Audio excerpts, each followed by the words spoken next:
Covishield की 2 dose के बीच का समय बढ़ा।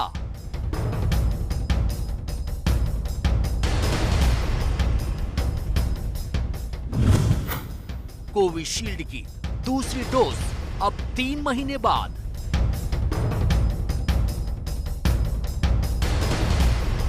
स्पुतनिक वैक्सीन देश में आ गया है और आज मुझे ये कहते हुए खुशी है कि अगले हफ्ते हमें उम्मीद है कि Sputnik vaccine will be available in the market. Bharat ने अंतर बढ़ाया, ब्रिटेन ने घटाया।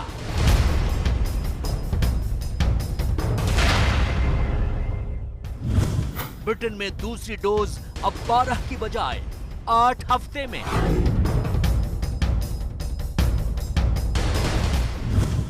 वैक्सीन पर बदले नियमों से कितना फायदा?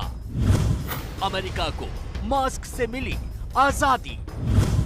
बाइडेन ने मास्क उतारकर किया ऐलान। भारत में मास्क से आजादी कब तक?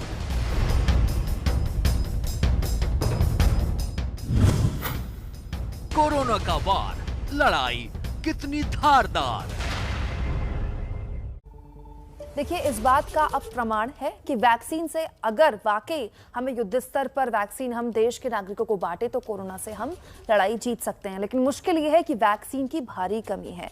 इसको लेकर हमने एक खास एक्सपर्ट पैनल हमारे साथ जुड़ा हुआ है। दिल्ली से हमारे साथ डॉक्टर किंशुक मारवा जुड़ेंगे, जो कि खास तौर पर आई सर्जन हैं। आंखों को लेकर काफी दिक्कतें हो रही हैं, आपसे हम जानकारी लेंगे। इसके अलावा डॉक्टर टी.एस. क्लेर हमारे साथ जुड़े हुए हैं, जो कि Fortis heart and vascular institute में मौजूद हैं, पद्मश्री अवार्डी भी हैं। आप बहुत बहुत स्वागत है आपका। इसके अलावा हमारे साथ आशीष जैन भी जुड़ेंगे, जो कि सीनियर कंसल्टेंट हैं, डेप्टी ऑफ रेस्पिरेटरी मशीन, यानी कि सांस की वजह से जो दिक्कतें हो रही हैं, सांस की नली में कई लोगों को दिक्कतें हो रही हैं, ऑक्सीजन की भी एक बहुत बड़ी दिक्कत पैदा हुई, क्यों हुई, इसको लेकर भी हम बात करेंगे आपसे। डॉक्टर नीरज निश्चल हमारे साथ मौजूद हैं, associate professor, department of medicine of AIIMS.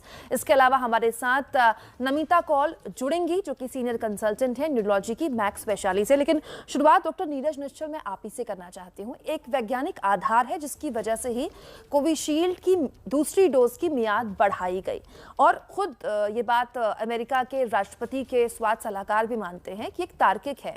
लेकिन अगर यही एक वजह थी तो अगर हम ये वक्त से पहले कर देते, 4 महीने पहले या 5 महीने पहले कर देते, तो हो सकता है कि हम बहुत बड़ी आबादी को फर्स्ट डोज दे पाते।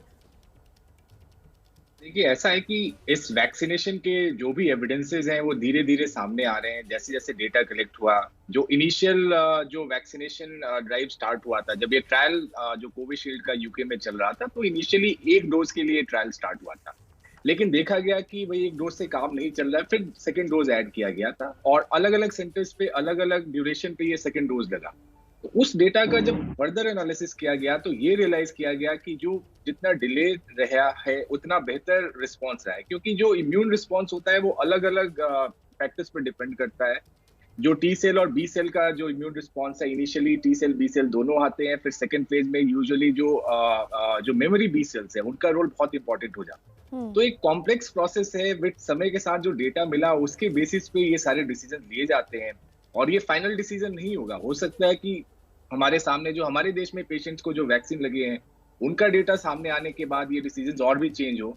तो एक ये ऑनगोइंग चीज है और इस पे हम पूरी तरह से एक बार ही शायद कंसेंसस न बना पाए, और समय के साथ ये चीजें चेंज होते रहेंगी। ठीक है।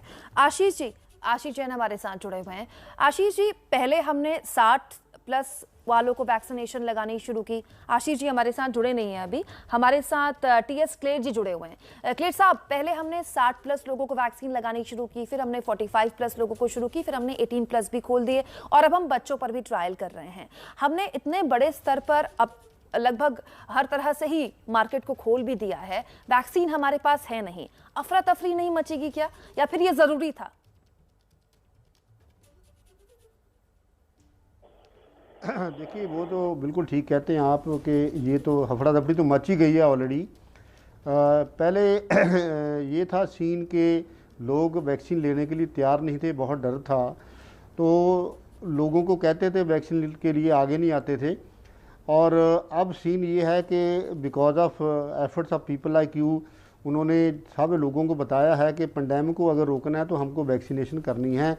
अब तो ये सिचुएशन है कि पॉलिसी ये है वैक्सीनेट वैक्सीनेट वैक्सीनेट, तो अब डेफिशिएंसी है और इसलिए इस चीज़ की बड़ी प्रॉब्लम है। अब तो इतने फ़ोन आते हैं मेरे को, सर हमारे वैक्सीन लगवा दीजिए, तो हम नहीं लगवा पाए।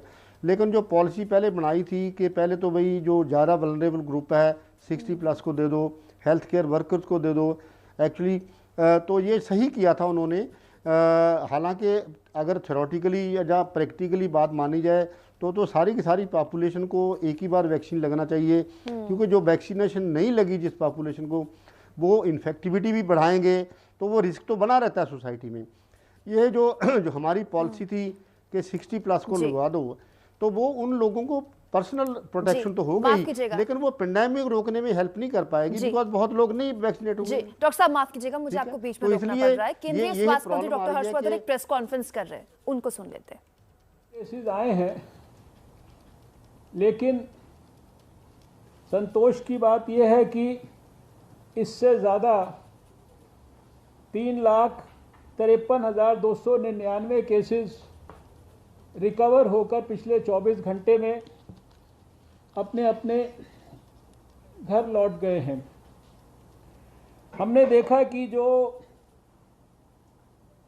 पिछला सप्ताह था 3 मई से 8 मई के बीच का, इसमें लगातार 4 दिन देश में 4 सक्सेसिव डेज पर 4 लाख से ज़्यादा केसेस आए। और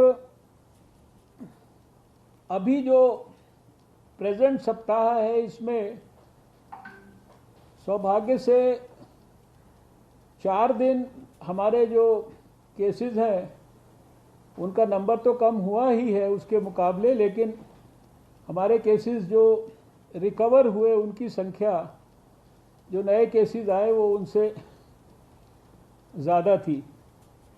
जो 30 अप्रैल और 6 मई के बीच का जो सप्ताह था, इसमें देश की पॉजिटिविटी रेट 21.3% थी, लेकिन जैसे कि थोड़ा थोड़ा हम इम्प्रूवमेंट की तरफ बढ़ रहे हैं, तो इस सप्ताह में ये घटकर 19.3% हो गई है। और इसी तरीके से जो हमारा रिकवरी रेट है वो 30 अप्रैल से 6 मई के बीच में 81% था देश का, और वो इस सप्ताह में लास्ट वीक में अभी इम्प्रूव होके 83% हो गया है। ये थोड़े थोड़े अर्ली साइंस ऑफ इम्प्रूवमेंट की तरफ हमें इशारा करता है, लेकिन इसका मतलब ये नहीं कि हम किसी भी प्रकार से कॉम्प्लेसेंट हो जाएं। हमें अपने प्रयास पूरी ताकत के साथ उसी प्रकार से कोविड के खिलाफ जंग में लगाकर रखने हैं।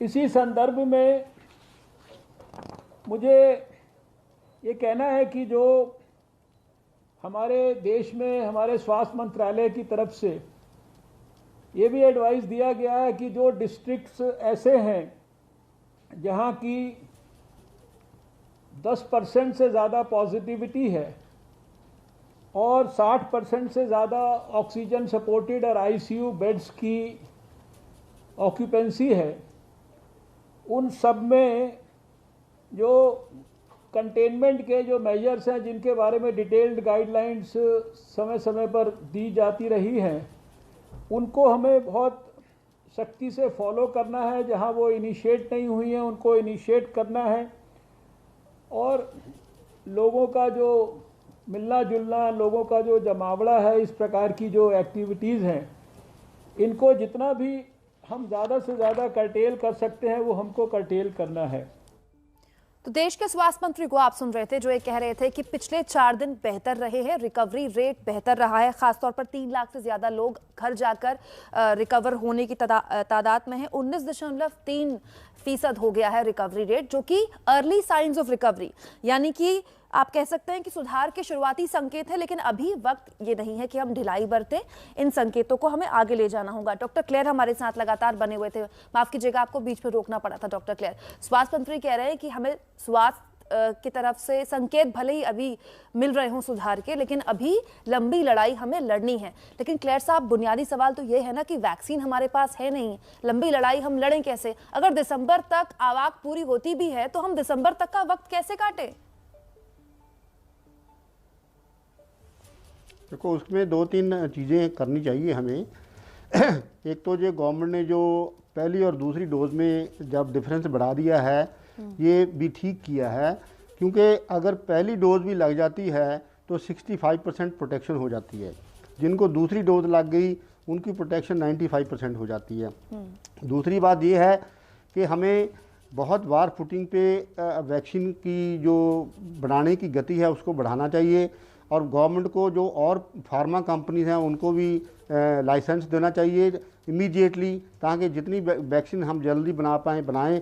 दूसरा, बाहर से इंटरनेशनल मार्केट से जो भी हमें मिलता है, जैसे स्पुतनिक लिया है और जहाँ फाइजर का मिलता है या जिसका भी मिलता है, हमें इमीडिएटली राइट अवे उसको खरीदना चाहिए और वैक्सीनेशन की तरफ बढ़ना चाहिए। बिल्कुल, आपने और सही कोई कहा। दूसरी ये है कि ये क्लियर है मेरे ख्याल में तो कि जो वैक्सीन, जो हमारी इन्फेक्टिविटी जो रेट है, जब तक 10% से नीचे नहीं, हालांकि 5% कहते हैं, पर मैं कहता हूं चलो 10% से नीचे जा जाता है, तब तक हमें ये जो लॉकडाउन मेजर्स हैं ये हमें रखने चाहिए। और सारी की सारी ये प्रिकॉशंस हैं, जैसे डिस्टेंसिंग है, हैंड वॉशिंग है, मास्क है, इस पे कोई ढिलाई नहीं होनी चाहिए। जी ठीक है, हमारे साथ यही 1-2 तरीके हैं। बिल्कुल आपने कहा भी, और स्वास्थ्य मंत्री ने आप ही की बात को आगे बढ़ाते हुए कहा कि रिकवरी साइंस हैं, ये केवल सुधार के संकेत है, लेकिन अभी हमें लंबी लड़ाई लड़नी है। किंशुक मारवा हमारे साथ जुड़े हैं। डॉक्टर साहब, आप तो आई स्पेशलिस्ट हैं, आंखों में खास दिक्कत पोस्ट कोविड इस बार देखने को मिल रही है, कंजक्टिवाइटिस या आंखों में लाल चकत्ते पड़ जाना। आपने कुछ केस स्टडीज देखी होंगी, पढ़ी होंगी, किस तरह के मरीज होते हैं जिनमें पोस्ट कोविड इस तरह की दिक्कतें होती हैं? Ma'am, post Covid and during Covid भी काफी दिक्कतें आती पेशेंट को। जैसे आपने बताया कंजक्टिवाइटिस करके भी होता है। तो इनिशियली जब स्टेज होता है, जब वायरस बॉडी के अंदर घर करता है, तब ऐसी दिक्कत आती है। जब इम्यून रिएक्शन होता है बॉडी का टुवर्ड्स द वायरस, जब हम ये साइटोकाइन स्टॉर्म जिसकी बात करते हैं कि एकदम से बॉडी में इंफ्लेमेटरी मार्कर्स बढ़ गए, तब ये CREO, मतलब जो आंख की रोशनी जाने का डर, उन इंस्टेंसेस पर देखा गया है। अब ये देखा जा रहा है, ये एज ए सीक्वले भी देखा जा रहा है कि जो पेशेंट ठीक हो गए हैं उनमें भी एक म्यूकरमाइकोसिस, एक ब्लैक फंगस नाम की जो एक बीमारी है, जो काफी मीडिया पे भी दिखाई जा रही है, जिससे लोग काफी डरे हुए हैं, वो भी सामने देखने में आई है, जो एक कम्युनिटी में हमारे मारवा जी, माफ कीजिएगा, मुझे आपको रोकना पड़ रहा है। जो आपने बताई ब्लैक फंगस की भी बात और कंजक्टिवाइटिस की बात, कहा यह जा रहा है कि इस बार के वायरस में जो स्टेरॉइड्स है उसकी संख्या बहुत बढ़ा दी है डॉक्टर्स ने। क्या ये एक वजह है, या वो पेशेंट्स जो डायबिटिक होते हैं उनको ज्यादा होता है? मतलब आप कैसे डिफर करते हैं, क्यों खास लोगों को, कुछ लोगों को ही हो रहा है ये? मैम, ये बताना चाहूंगा कि स्टेरॉइड्स डॉक्टर्स ने, जो डॉक्टर्स की निगरानी में पेशेंट्स हैं, वो स्टेरॉइड्स तब उन्होंने बढ़ाए हैं जब उनका साइटोकाइन स्टॉर्म आया है, जब वो उस मार्कर्स को देख के बढ़ाया है। अब जो लोग सेल्फ मेडिकेशन कर रहे हैं, जो इनिशियल डे से ज्यादा स्टेरॉइड्स ले रहे हैं, उन लोगों में ये दिक्कत आ रही है। दूसरी चीज मैं ये कहूंगा कि जो ये कोरोना वायरस है, ये हमारे पैंक्रियाज को भी इफेक्ट करता है। तो जब पैंक्रियाज को इफेक्ट करता है, तो जो इंसुलिन रेजिस्टेंस एक बॉडी में क्रिएट होता है, तो ये भी इस बार बहुत देखा जा रहा है कि जो हमारे जो पेशेंट्स हैं जो डायबिटिक नहीं हैं, उनमें भी ये बीमारी देखी गई है, क्योंकि ये कोरोना इटसेल्फ एक पैंक्रियाज को सप्रेस कर देता है। तो ये भी देखने में आया है। तो ये एक रीजन ये भी है। और इंडिया डायबिटिक कैपिटल है वर्ल्ड का, तो जो लोग डायबिटिक नहीं है, उनको स्टेरॉइड देने से उनका डायबिटीज लेवल बढ़ रहा है, और वो मॉनिटरिंग नहीं हो रही, जो घर पे मॉनिटर कर रहे हैं, क्योंकि हॉस्पिटल में बेड नहीं मिल रहे, तो इस वजह से उनके शुगर लेवल्स मॉनिटर नहीं हो पा रहे। डॉक्टर मारवा की बात सुनकर आसान भाषा में अगर दर्शक समझे तो ये कि खुद के डॉक्टर मत बनिए, जब डॉक्टर कहे तभी वो दवा लीजिए जो आपके लिए लेनी जरूरी है। डॉक्टर नीरज निश्चल, एक और खास तौर पर वैक्सीन को लेकर सवाल है। कहा जा रहा है कि लगातार अगर वायरस ऐसे ही फैलता रहा तो वो म्यूटेट होता रहेगा। जब वायरस लगातार मजबूत होता रहेगा, म्यूटेट होता रहेगा, जो मौजूदा वैक्सीन हैं या आने वाली वैक्सीन हैं, क्या वो प्रभावी रहेंगी? जो ये जब भी वायरस रेप्लिकेट करेगा, अगर हम अपने शरीर में उसे अलाउ करेंगे रेप्लिकेट करने के लिए, तो ये म्यूटेट करेगा। म्यूटेशन में जो भी वायरस को एक सर्वाइवल एडवांटेज होगा, चाहे वो ज्यादा इन्फेक्शियस होने के चलते, इम्यून सिस्टम को इवेड करने के चलते, वो सिलेक्ट होते जाएगा। तो ये एक थ्योरेटिकल पॉसिबिलिटी हमेशा रहेगी कि जैसे हम फ्लू वैक्सीन जो हर साल अलग अलग स्ट्रेन को यूज करते हुए हम बनाते, हो सकता है फ्यूचर में कोविड-19 के अगेंस्ट भी जो वैक्सीन आएंगे, इस बात को ध्यान में रखते हुए बनाने की जरूरत पड़े। बट अभी जो भी वैक्सीन हमारे पास अवेलेबल है, मोस्ट ऑफ देम जो भी वेरिएंट्स अभी जो प्रेवलेंट है, उनके अगेंस्ट इक्वली इफेक्टिव है। अभी तक यही देखा गया है कि वो इन वेरिएंट्स के अगेंस्ट काम करेंगे। तो अभी उसके बारे में फिलहाल डरने की जरूरत नहीं है। लेकिन हाँ, फ्यूचर में अगर ऐसे ही रहा, केसेस के नंबर्स, अगर वायरस रेप्लिकेट करते रहा, केसेस के नंबर ज्यादा हैं, तो ऐसे म्यूटेशंस आएंगे जो इन वैक्सीन को हो सकता है इवेड करे और हमें नए वैक्सीन की जरूरत पड़े। जी, ये आपने महत्वपूर्ण बात नीरज जी कही। लेकिन इसके अलावा डॉक्टर निश्चल, क्या ऐसा भी हो सकता है कि आने वाले वक्त में हमें 2 की जगह 3 डोज भी लेनी पड़े? क्योंकि कई देशों ने, हमने देखा, एडवांस पेमेंट की या एडवांस ऑर्डर्स दिए वैक्सीन को लेकर, क्योंकि ऐसी स्टडीज आई कि हो सकता है कि हर 6 महीने में या हर 12 महीने में डोजेस लेनी पड़े।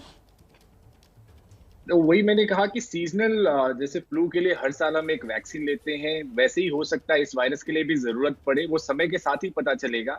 और जो भी मल्टीपल डोजेज, यानी कि एक साल में 2-3 बार लेने की शायद जरूरत ना पड़े, स्पेशली जब एक बार आप वैक्सीनेट हो गए हैं, तो फ्यूचर में मे बी हर साल एक बूस्टर डोज की जरूरत पड़ेगी। बट अगेन, जब तक ये हाँ जी, बहुत शुक्रिया आपका, आप लगातार बने रहिए। हमारे साथ नमिता कौल जुड़ गई हैं। Doctor Namita Kaul senior consultant हैं मैक्स वैशाली में। डॉक्टर, स्वागत है आपका नमिता जी। लगातार हम वैक्सीन पर बात कर रहे हैं, हमारी चर्चा काफ़ी आगे भी बढ़ गई। हम म्यूटेशन पर बात कर रहे थे। एक और सुझाव डॉक्टर त्रेहान की तरफ से अब आज आया कि क्यों ना ऐसा किया जाए कि आइडेंटिफाई किया जाए कि किस राज्य में वो खास इलाका है जहाँ पर बहुत ज़्यादा फैला हुआ है वायरस, तो खास तौर पर उस कंटेनमेंट जोन को बढ़ाकर वहाँ युद्ध स्तर पर वैक्सीनेशन पहुंचाया जाए, वैक्सीनेट किया जाए लोगों को। क्या यह संभव है? देखिए, हेल्थ केयर में जो we have to discuss the strategies, और ये बहुत अच्छी एक स्ट्रैटेजी उन्होंने की है। वैक्सीनेशन करना तो इनफैक्ट मुझे लगता है एवरीवेयर करना चाहिए, और हॉटस्पॉट्स को सिलेक्ट करके जल्दी करवाना चाहिए। तो उससे हम प्रायोरिटाइज तो करना ही पड़ेगा, क्योंकि हमारा देश इतना बड़ा है, तो प्रायोरिटी के हिसाब से वैक्सीनेट करना तो करना पड़ेगा। जो हम स्टार्टिंग से कर रहे थे, पहले एल्डरली एज ग्रुप, फिर मिडिल एज ग्रुप को टारगेट कर रहे थे, वही स्ट्रैटेजी से इतने बड़े देश को कवर किया जा सकता है। जी, महत्वपूर्ण बात आपने कही। लेकिन डॉक्टर नमिता, एक खास तौर पर चिंता इस बीच लोगों की है कि इस बार के स्ट्रेन में बहुत बड़े स्तर पर ब्लड थिनर की जरूरत पड़ रही है। मतलब कि ये महसूस हो रहा है डॉक्टर्स को कि खून मोटा हो रहा है या फिर खून में चकते पड़ रहे हैं, जिन्हें हम ब्लड क्लॉटिंग कहते हैं। क्या ब्लड क्लॉटिंग का हार्ट अटैक या कार्डियक अरेस्ट से कोई भी ताल्लुक है? बिल्कुल है। मैं actually my self am a neurologist. ये हमें कोविड के जो एसोसिएटेड कॉम्प्लिकेशंस, उसके बारे में आपको बेटर बता पाऊंगी कि ये तो टिपिकल है कि कोविड पिछले साल से ही कि कोविड खून को गाढ़ा कर देता है और क्लॉट्स होने की संभावना हम अक्सर देखते हैं। जो ही कोविड सी ये सर्ज आती है, उसके बाद हमारे हार्ट अटैक्स और स्ट्रोक्स के पेशेंट्स बहुत बढ़ जाते हैं। लोगों को ये भी जानना जरूरी है कि इसका सही समय पे अस्पताल पहुंचना, क्योंकि post Covid, it's not just, एक तो ड्यूरिंग कोविड भी हमने देखा है कि स्ट्रोक्स, लार्ज आर्टरीज में ब्लॉक्स होने से, इसलिए ब्लड थिनर्स तो बहुत ही क्रिटिकल पार्ट है मैनेजमेंट का। एक ये भी कंफ्यूजन होता है जब वैक्सीन लगा रहे होते हैं लोग कि हम अपना ब्लड थिनर बंद कर दें, वो भी बहुत डिजास्ट्रस होता है। तो ब्लड थिनर्स तो क्रिटिकल है कोविड के साथ, चाहे वैक्सीन लगा रहे हो या कोविड इन्फेक्शन हुआ हो, उससे हम काफी हद तक हार्ट अटैक्स और स्ट्रोक्स को रोक सकते हैं। बहुत जरूरी बात। दूसरा, मैं जी बोलिए। आई डोंट नो, मैं सॉरी मैं लेट पहुंची थी। नहीं, मैं चूंकि मुझे मौका मिला है तो मैं ये भी बोलना चाहती हूँ, इस कोविड के आते आते जो आजकल ब्लैक फंगस का, I don't know if this discussion is already started on that, उसका भी मैं चाहती हूँ आप, आई थिंक मीडिया इसको फैला रही है कि ब्लैक फंगस फैला हुआ है, और ये सही है क्योंकि अवेयरनेस बहुत जरूरी है कि इतनी रेयर डिजीज है, तो अवेयरनेस आपके थ्रू। डॉक्टर क्लेयर, अमेरिका, इजराइल से बड़ी अच्छी अच्छी खबरें आ रही हैं कि वहाँ मास्क की पाबंदी लगभग हटा दी गई है, कुछ पाबंदियों के साथ। सार्वजनिक जगहों में अगर आप जा रहे हैं, भीड़ भाड़ वाले इलाकों में जा रहे हैं, तो आप मास्क पहनिए, लेकिन वहाँ तो राष्ट्रपति ने खुद ही मास्क हटा दिया। पता नहीं ये तस्वीर हम कब देख पाएंगे अपने देश में। मेरा अपना विचार है कि जब हमारी 75% पॉपुलेशन वैक्सीनेट हो जाएगी तो वो सिचुएशन इंडिया में भी आ जाएगी। लेकिन 75% रीचने के लिए हमें बहुत मेहनत करनी होगी, हमें टाइम चाहिए उसके लिए। तो अगर मैं कहता हूं कि अगर गवर्नमेंट पूरा अपना जोर लगा दे, हम मेडिकल फ्रेटर्निटी अपनी पूरा जोर लगा दे, अगर दिसंबर 31 तक भी हम अगर 70% वैक्सीनेट कर दें तो बहुत बड़ी जीत होगी इंडिया के लिए, बहुत बड़ी जीत होगी ये। जी नीरज जी, आपको लगता है कि ये संभव है दिसंबर तक? हालांकि सरकार ये कह रही है। बिल्कुल ये संभव है, लेकिन उससे सबसे पहले जरूरी ये है कि जो लोग हैं जो कोविड अप्रोप्रिएट वे में, बार बार हम यही कहते हैं कि वायरस हमारे शरीर में ही सरवाइव करेगा। तो अगर हम इसको अपने शरीर में अलाउ नहीं करेंगे तो डेफिनेटली वैक्सीनेशन अपनी तरफ चलते रहता है, लेकिन वैक्सीनेशन के साथ साथ तो कोविड अप्रोप्रिएट बिहेवियर के बिना इस वायरस को कंट्रोल करना बहुत मुश्किल है। तो वैक्सीनेशन चलते रहे, साथ में लोग कोविड अप्रोप्रिएट बिहेवियर फॉलो करें। एक बार जब केसेस खत्म हो जाएंगे तो ये अपने आप ये सिचुएशन आ जाएगा कि हमें मास्क की जरूरत नहीं पड़ेगी। लेकिन वैक्सीनेशन के बाद भी अगर ये इन्फेक्शन हमारे कम्युनिटी में रहा, और ऐसा कुछ नहीं है कि 70% होते ही हम बिल्कुल सेफ हो जाएंगे, ये ऐसा सोचना भी गलत है। तो जब तक केसेस हैं हमें बहुत केयरफुल रहने की जरूरत पड़ेगी। सिर्फ वैक्सीन से सिर्फ अभी काम नहीं चलने वाला। हमें कोशिश करनी है कि वायरस हमारे अंदर न रहे। दिक्कत, नमिता कौल हमारे साथ जुड़े हुई है लगातार। डॉक्टर नमिता, दिक्कत यह है कि अब वायरस पहुंच गया है देश के गाँव में, जहां पर कोविड एप्रोप्रिएट बिहेवियर क्या है, मास्क क्यों पहनना है, सैनिटाइजर क्या होता है, हाथ साबुन से हम क्यों धोएं, वहां लोगों को आपको जागरूक करना है। फिर आपको वैक्सीन को लेकर जो अफवाहें हैं, जो डर है, उससे खत्म करना है, फिर वैक्सीन पहुंचाना है, और ऊपर से एक नया लगातार म्यूटेशन जिसकी वजह से ब्लैक फंगस, जिसका हम जिक्र भी कर रहे थे। ये लड़ाई बहुत मुश्किल है, लेकिन हमें जीतनी है। ग्रामीण भारत कैसे जीते इसे? सबसे पहले मुझे लगता है मीडिया का बहुत अच्छा रोल रहेगा अवेयरनेस, सही अवेयरनेस जागरूक करने में, कि जो मेजर पॉइंट्स है वो हाईलाइट करने में, कि वैक्सीन खतरनाक नहीं है, वैक्सीन फायदेमंद है, कि हमें अप्रोप्रिएट, ये तो अवेयर में जगह जगह, जैसे हमने 2 बूंद जिंदगी के पोलियो के लिए हमने फैलाया था। मुझे लगता है जो इसमें है बॉलीवुड वगैरह के जो फेमस क्रिकेटर्स हैं, जिनका इफेक्ट मुझे लगता है डॉक्टर से ज्यादा उनका आता है फॉर मासेस के लिए, उनको रोप इन करना चाहिए और ऐसे एडवर्टीजमेंट्स करने चाहिए जिसमें जो इमिडिएटली इम्पैक्ट करें, ताकि पॉपुलेशन इस चीज को एक्सेप्ट कर सके। जी, हमारे साथ लगातार आई स्पेशलिस्ट भी जुड़े हुए हैं, और क्योंकि आंखों की भी कई दिक्कतें इस बार देखने को मिल रही हैं इस साल कोरोना में।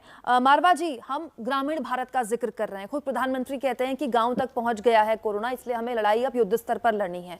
अभी तो हम लोगों को यही जागरूक नहीं कर पाए कि वैक्सीन कितनी जरूरी है, मास्क कितना जरूरी है, साफ हाथ कितने जरूरी हैं, आंखों को कैसे बचाएं, कंजक्टिवाइटिस हो जाए तो कैसे रोकें, ये कैसे पहुंचाया जाएगा ग्रामीण भारत तक? मैम, जैसे आपने मैम ने भी बताया कि अवेयरनेस इज द की। तो ज्यादा हम जितना लोगों को हम अवेयर करेंगे कि अपनी आंखों का देखभाल रखना है और अवेयरनेस रखनी है, कि जैसे अब ब्लैक फंगस रिलेटेड सिम्टम्स हैं कि नोज में डिस्चार्ज आ रहा है या फेशियल नमनेस है, तो ये की सिम्टम्स हैं जो अपने को नजर में रखने हैं। कि अगर आंख की मूवमेंट में कोई दिक्कत हो रही है या आंख में बहुत ज्यादा सूजन हो रही है जिसकी वजह से देखने में दिक्कत हो रही है, तो तुरंत अपना, अगर आपका कोविड ठीक भी हो गया है और आप स्टेरॉइड्स पे हैं, तो आपको ये अपने जो नजदीकी आई सर्जन है उनको आपको दिखाना है। तो ये बार बार मीडिया भी जैसे अवेयर कर रही है, तो पेशेंट्स में भी अवेयरनेस आ रही है। तो मीडिया का भी बहुत बड़ा रोल है अवेयरनेस क्रिएट करने में। जैसे मैम ने बोला कि क्रिकेटर्स को भी रोप इन करना चाहिए for making such a kind of an awareness, तो वो अवेयरनेस आप लोगों से भी आ रही है। तो जैसा जैसा आप बार बार दिखाते हैं तो लोगों में ये अवेयरनेस बढ़ती है। तो हमारा काम है कि अवेयरनेस बताना कि कौन कौन से सिम्टम्स है जिसका हमें ध्यान रखना है, कि ब्लैक नोज से ब्लैक डिस्चार्ज आ रहा है, या एक साइड पे फेशियल नमनेस है, दांतों में पेन, या जो तालू होता है अपना मुंह का उसमें ब्लैक एशकर आना, या नाक पे काला पपड़ी जमना, वो सब म्यूकर माइकोसिस के मेन साइंस हैं जो पेशेंट्स को नजर में रखते हैं। बहुत अच्छी बात आपने कही। डॉक्टर नमिता, ब्लैक फंगस का जिक्र लगातार हो रहा है। आज एबीपी न्यूज ने खासतौर पर, इससे पहले भी ब्लैक फंगस पर विस्तार से चर्चा की। मैं चाहती हूं कि एक बार फिर से आसान भाषा में हमारे वो दर्शक जो कि ग्रामीण भारत में है, वो आप उनको बताएं कि ब्लैक फंगस क्या होता है और कैसे इसको आइडेंटिफाई करना है कोविड से के दौरान भी और कोविड के बाद भी। सबसे पहले एक कोविड का पेशेंट जो रिकवर कर रहा है या रिकवरी के दौरान है, अगर उसको एक तरफा चेहरे या आंख के अराउंड इस वाले हिस्से का पेन है, इमीडिएटली डॉक्टर के पास जाए। डॉक्टर्स को, ग्रामीण डॉक्टर्स को भी अवेयर होना है, इसको नजरअंदाज नहीं करना है, इमीडिएटली स्कैनिंग करनी है, इमीडिएटली साइनस को चेक करना है कि वहाँ कोई साइनसाइटिस तो नहीं है, फंगल साइनसाइटिस तो नहीं, क्योंकि इसका ये एक ट्रीटेबल बीमारी है अगर इसको टाइम पे पकड़े। अगर ये ब्रेन तक पहुंच जाए तो इसकी फेटेलिटी बहुत हाई होती है, 80%। इसीलिए ये सबसे पहले पहचानना। हम आजकल हर दिन में एक दो पेशेंट इस रेट पे ब्लैक, जो कि हम पहले सालों में एक पेशेंट देखते थे ब्लैक फंगस का, जिसको हम साइंटिफिक भाषा में म्यूकोर कहते हैं। तो अर्ली डायग्नोसिस, जल्द से जल्द इसको पकड़ना, मतलब इसमें हम ज्यादा इन्वेस्टिगेशन भी करें तो चल जाएगा कि सही समय पे पकड़ में आ जाए। पेन, कोविड पेशेंट को पेन निग्लेक्ट नहीं करना है। फेशियल या हाफ हेड का एक तरफा pain, immediately go to doctor, immediately sinus का सीटी स्कैन। जी, that is the key to it. Doctor Claire को मैं जोड़ूंगी यहाँ पर। डॉक्टर क्लेयर, एक साल पहले कोविड का जो एक वक्त था, जो आपको मुश्किल वक्त कोरोना का, अगर आप पॉजिटिव हो गए, निकालना होता था, वो 12 से 15 दिन होते थे। फिर आपको रिकवरी में, वीकनेस खत्म होने में 10 दिन और लगते थे। अब ये वक्त बढ़ गया है, अब पोस्ट कोविड इस तरह की दिक्कतें आ रही हैं। तो आपके हिसाब से एक प्रॉपर इंटरवल कितना होना चाहिए? 20 दिन, 24 दिन, जब आपको अपने ऊपर खास ख्याल रखना है कि आंख में तो कोई दिक्कत नहीं हो रही है, सांस लेने में तो कोई दिक्कत नहीं हो रही है, ऑक्सीजन आपको ठीक मिल रही नहीं मिल रही है, आपके हिसाब से मियाद कितनी बढ़ गई? ये जो डिफरेंस आया है मेरा ख्याल में, जो पहले कोरोना में और अभी कोरोना में, मेरा ख्याल ये इसका जो मेन कारण है कि जो कि कोरोना के वेरिएंट आए हैं, तो इसलिए जो डिज़ीज़ का जो पैटर्न है वो चेंज हुआ है। डिज़ीज़ ज़्यादा, जो वायरस है ज़्यादा एग्रेसिव नज़र आया है, मोर्टेलिटी भी ज़्यादा हुई है, और पहले जैसे यंग बंदों को नहीं हो रहा था अब हो रहा है। तो इसमें कोई डाउट नहीं है कि जो इसका वायरस का बिहेवियर, वायरस की नेचर बदली है। तो आपके आजकल क्या है कि अगर आपने, पहले होता था कि 12-13 दिन गुजर गए तो हम शांति से बैठ जाते थे, लेकिन अब जो सीन है वो टाइम बढ़ गया है, 1 हफ्ता कम से कम और बढ़ गया है। तो अब ये मैं कहूँगा कि 20 दिन अगर पेशेंट ठीक रहता है कोविड का, उसको कोई मेन कॉम्प्लिकेशन नहीं आ रही, तो फिर बहुत लाइकलीहुड है कि उसको ज़्यादा कॉम्प्लिकेशन नहीं आएगी। और ये जो पेशेंट को कोविड नेगेटिव भी हो गया अगर एक बार, तो उनको जो एहतियात है खान पीन का, और ज़्यादा जोर का काम नहीं करना, और बाहर नहीं निकलना, अपने आप को एक्सपोज नहीं करना, मैं समझता हूँ कि कम से कम 1 महीने का ध्यान रखना पड़ेगा। 1 महीना, मतलब पॉजिटिव होने के 1 महीने तक आप नेगेटिव भी हो जाएं तो भी अपने आप को आपको घर के अंदर वैसे ही रखना है जैसे जितना आराम आप पॉजिटिव होने के दौरान दे रहे थे, आप ये कह रहे हैं? बिल्कुल बिल्कुल बिल्कुल जी। डॉक्टर नीरज, एक महत्वपूर्ण बात, हालांकि हमारे पास वो हालात ही नहीं है कि हम चूज करें कि हमको ये वैक्सीन लगा दो या हमको वो वैक्सीन चाहिए, लेकिन जिस तरह से मार्केट खुल रहा है, अब स्पुतनिक भी आ गई है मार्केट में, बहुत जल्द कुछ और वैक्सीन भी आ जाएंगी, अंतर्राष्ट्रीय ऑर्डर्स कई राज्य दे रहे हैं। ये भी एक खास तरह का चलन है, खास तरह के वर्ग में हमारे देश में, कि कोवैक्सीन लगाएंगे, कोविशील्ड नहीं लगाएंगे, स्पुतनिक का इंतजार कर रहे हैं। वो ऑस्ट्रेलिया वाली नेजल वाली आ रही है जिसमें सिरिंज भी नहीं लगेगा। तो ये मैं चाहती हूँ नीरज जी, आप बताएं लोगों को कि इस समय ये वक्त नहीं है कि आप चूज करें कि मैं कौन सी वैक्सीन लगाऊंगी। वैक्सीन कोई कपड़ा नहीं है जो आप पर कितना जचेगा, कोई भी लगाएंगे तो वो बराबर असर करेगा। बिल्कुल, इस पेंडेमिक के सिचुएशन में लोगों को चूजी होने का कोई मतलब नहीं है कि कौन सा वैक्सीन की एफिकेसी कितनी है, सेफ्टी कितनी है, ये अभी के लिए उनकी प्रायोरिटी नहीं होनी चाहिए। सबको समझने की जरूरत है, सिर्फ वैक्सीन होना ही, वैक्सीन कंट्री में 3 है, इससे ये पेंडेमिक खत्म नहीं होगा, वैक्सीनेशन करवाना पड़ेगा। और उसके लिए अगर आप वो परफेक्ट वैक्सीन का इंतजार करेंगे, हो सकता है आपके लिए बहुत लेट हो चुकी होगा। हमेशा याद रखिए, कोविड-19 जानलेवा है, इससे कॉम्प्लिकेशंस होते हैं, लेकिन जो वैक्सीन अवेलेबल है वो आपकी जान बचाती है और उससे कॉम्प्लिकेशन होने के चांसेस नहीं के बराबर है। तो मैं यही कहूंगा कि बिना देर किए हुए कि कौन सा वैक्सीन लगाना है, जो भी वैक्सीन आपके सेंटर पे अवेलेबल है, जिसका भी टाइम आपको मिल रहा है, आप आगे आकर उस वैक्सीन को लगवाएं। जी, इसके अलावा हम लगातार वैक्सीन की बात कर रहे हैं डॉक्टर मारवा, हालांकि क्योंकि आप दो चीज जी कहें डॉक्टर क्लेयर कहें। मैं कुछ ऐड करना चाहता हूँ यहाँ वैक्सीनेशन के बारे में। एक तो मैं ये कहना चाहता हूँ कि कुछ मीडिया में रिपोर्ट्स आई थी पहले कि कोविशील्ड के बाद कोई जो ब्लड क्लॉटिंग होती है तो लोग डर गए थे। तो ये मैं कहना चाहता हूँ कि ये जो क्लॉटिंग के इंसिडेंट्स हैं आफ्टर कोविशील्ड ये बहुत ही कम हैं, बहुत ही कम है, और उससे कोई हमें चिंता करने की ज़रूरत नहीं है। लेकिन अगर वैक्सीन के बाद पर्टिकुलरली कोविशील्ड बाद आपको बहुत ज़्यादा हेडेक हो रही है फॉर एग्जांपल, या हेडेक जो है उल्टी आ रही है या हेडेक आ रही है, तो ये हो सकता है कि उस वक्त जो हमारे ब्रेन के साइनस हैं कि उसमें कोई क्लॉट ना बने।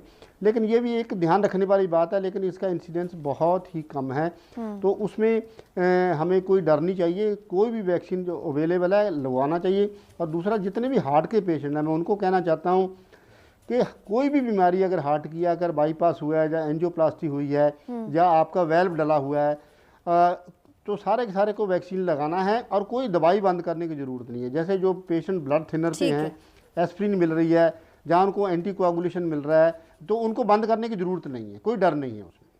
ठीक है, डॉक्टर मारवा लगातार हमारे साथ बने हुए। डॉक्टर मारवा, दलील दी गई कि भाई कोविशील्ड की मियाद बढ़ाई गई वैज्ञानिक आधार पर, ठीक है, उसकी पुष्टि एक तरह से अमेरिका के राष्ट्रपति के चीफ मेडिकल एडवाइजर ने भी की कि ये तार्किक कदम है, बहुत ज़्यादा नहीं बढ़ाया जाना चाहिए, लेकिन जितना बड़ा है उसका कोई अच्छा ही असर होगा।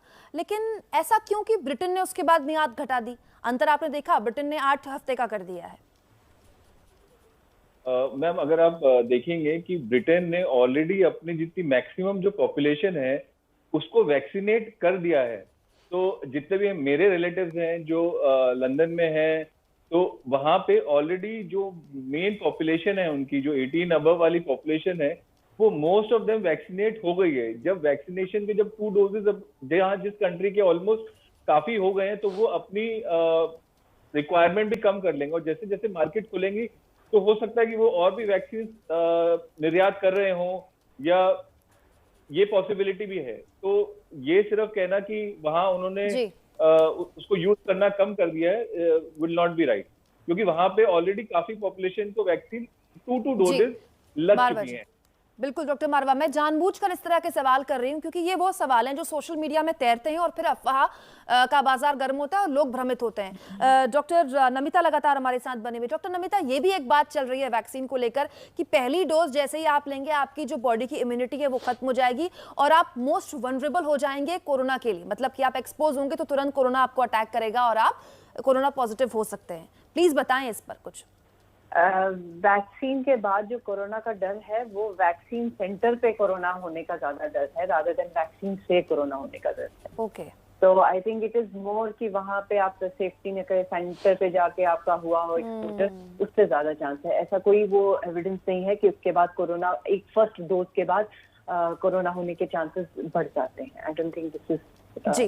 Doctor Namita, this is not an established fact. जी डॉक्टर नमिता, एक और सवाल, अगर कोई पहला डोज लेने के बाद पॉजिटिव हो जाता है, वो दूसरा डोज कब तक ले? क्या उसके लिए दूसरा डोज जरूरी है क्योंकि उसके बॉडी में पहले से ही एंटीबॉडीज आ चुकी हैं, तो उसके लिए दूसरा डोज लेना जरूरी है तो कब? दूसरा डोज बिल्कुल लेना जरूरी है, लेकिन इसके गाइडलाइंस पहले इंटरनेशनली आई थी सीडीसी में कि 4 वीक्स के बाद ले सकते हैं, और WHO ने इसको 90 डेज का टाइम दिया गया था। बट लेटेस्ट हमारी गवर्नमेंट ने बिकॉज थोड़ा सा समय बढ़ा दिया है, अब तो 6 महीने का कर दिया है कि आफ्टर कोविड इतने समय के बाद वैक्सीन दिया जा सकता है। जी, तो आप ये कह रहे हैं कि सरकार के हिसाब से 6 महीने तक आप दूसरी डोज ले सकती हैं, लेकिन प्रॉपर टाइम आपके हिसाब से 3 महीने होगा, 1 महीने होगा, आपके हिसाब से कितना टाइम आपको लगता है? 3 महीने का, क्योंकि कोविड से भी जो एंटीबॉडीज और इम्यूनिटी डेवलप होती है, तो 3 महीने इज एन अप्रोप्रिएट टाइम। जी डॉक्टर क्लेयर, ऐसा क्यों कि हम कोविड की पॉजिटिव होने के बाद जो एंटीबॉडी है उसको लेकर कोई खास तौर पर डेटा दुनिया भर में अब तक कोई आया नहीं? कोई कहता है एंटीबॉडी 90 दिन रहती है, कोई कहता है 3 महीने रहती है, कोई कहता है, कई लोग तो ऐसे सीरो सर्वे में आए जिनकी एंटीबॉडी मिली ही नहीं, वो पॉजिटिव से नेगेटिव हो गए, बनी ही नहीं एंटीबॉडी। देखिए देखो, एक चीज़ तो बड़ी क्लियर है कि हम लोग सारे के सारे कोरोना के बारे में और सीखते जा रहे हैं। हमें पहले कुछ नहीं पता था, जब कोरोना आया उसके बाद कुछ हमें इन्फॉर्मेशन हुई, अब स्टडीज़ आ रही हैं और ज़्यादा इन्फॉर्मेशन हमें मिलती जा रही है। लेकिन ऑन एन एवरेज जितना भी काम हुआ है ये है कि कोरोना होने के बाद 6 महीने के लिए आपकी सेफ्टी है। ये ज़रूर है कि कुछ लोगों में इम्यूनिटी जो एंटीबॉडीज़ हैं कम बनते हैं, कुछ लोगों में ज़्यादा बनते हैं, लेकिन मेजॉरिटी में एंटीबॉडीज बनती हैं और वो सिग्निफिकेंटली आपको बचाएंगी कम से कम 6 महीने के लिए। चलिए, ये अच्छी बात आपने कही, लेकिन फिर यहाँ पे जी जोड़िए नमिता जी। यहाँ पे मैं बोलना चाहूंगी कि हमें ये समझना है, जो लोगों को मिथ है antibodies is not an absolute measure of immunity. Corona से बचने के लिए हमारे इम्यूनिटी की और भी टी सेल इम्यूनिटी होती है, बाकी इम्यूनिटी के पैरामीटर्स जो कि हम इन एंटीबॉडीज में नहीं टेस्ट होते, और एंटीबॉडीज सब तरह की इम्यूनिटी को चेक नहीं कर पाती है। तो इसीलिए ये इस पे नहीं जाना है कि यही इसी के बेसिस पे इम्यूनिटी है। तभी कहीं पे भी इंटरनेशनल रेकमेंड नहीं किया है कि एंटीबॉडीज को यूज किया जाए तो चेक कि हाँ जी आपकी इम्यूनिटी बन गई है। जी चलिए, डॉक्टर मारवा भी लगातार जुड़े हुए हैं हमारे साथ। डॉक्टर मारवा, अब हमने बच्चों पर ट्रायल शुरू कर दिए हैं। बात यह है कि हम 18+ के नागरिकों को अभी तक वैक्सीनेटेड नहीं कर पाए हैं। 45+ वाले अपनी दूसरी डोज का इंतजार कर रहे हैं, उनके लिए वैक्सीन नहीं है। बहुत सारे ऐसे ग्रामीण भारत में 60+ के भी नागरिक होंगे जिनको शायद अब तक डोज नहीं लगी होगी। क्या हम इतने तैयार हैं, हमारे पास इतनी डोजेस भी नहीं है कि हमने बच्चों को के लिए ट्रायल शुरू कर दिए? दूसरा, दुनिया भर में जो बच्चों के ट्रायल्स हुए हैं उसमें देखा गया कि 100% उनमें एक तरह से रिकवरी देखी गई और 100% रिजल्ट्स देखे गए। बच्चे तो वैसे भी कम संक्रमित हो रहे हैं। क्या ये सही वक्त था बच्चों के ट्रायल्स शुरू करने का? मैम, मैं ये कहना चाहूंगा कि जितने भी अभी केसेस इस बार जो सेकेंड वेव आई है, ये थर्ड म्यूटेंट वाला जो कोविड का स्ट्रेन है कोविड-19 का, इससे काफी यंगर पॉपुलेशन भी इफेक्ट हुई है। तो इवन ये स्पेकुलेट कर रहे हैं लोग कि जो थर्ड वेव आएगी उसमें 12 इयर्स एंड अबव में भी इफेक्ट होने का चांस है। आई एम नॉट सेइंग कि वो होगा, बट हमें उस डायरेक्शन में भी जाना पड़ेगा क्योंकि वायरस म्यूटेशंस भी हो रही हैं। एंड अगर 12 साल से ऊपर बच्चों को हम लगा रहे हैं तो ऑब्वियसली सेफ्टी मेजर्स एंड वो सब गवर्नमेंट मॉनिटर उसको करेगी। एंड डेफिनेटली कुछ सोच समझ के ही सरकार ने कदम उठाया होगा। बट ये थर्ड वेव में काफी स्पेकुलेशन है इस चीज को लेके कि इफेक्शन यंगर पॉपुलेशन में भी देखा जा रहा है। अभी इतना 20+, 30+ पेशेंट्स में हमने देखा कि कोविड ने कितना घातक रूप ले लिया था। तो इसी सवाल को क्लेयर साहब मैं आपके पास लाती हूँ। अब तो ट्रायल शुरू हुए हैं बच्चों पे और थर्ड वेव के लिए कहा जा रहा है कि 2, 2.5, 3 महीने बाद आ सकती है, अगस्त के आसपास। क्या हमारी छोटी आबादी, हमारे बच्चे इस थर्ड वेव के अगर चपेट में आते हैं, हमारे पास क्या तरीका है उनको बचाने का? वैक्सीन तो है नहीं। बहुत मुश्किल सवाल है और इसका कोई आसान आंसर नहीं है। अगर हमने बच्चों को बचाना है या यंगर जनरेशन को बचाना है तो यंगर जनरेशन को भी बहुत हमें ये सावधानी जो बरतने के लिए कहना है। बच्चे कई बार सुनते नहीं हैं, वो फॉलो नहीं करते जो कोविड बिहेवियर है, तो हमें कोविड बिहेवियर पे उनको बहुत ज़्यादा स्ट्रेस देनी है।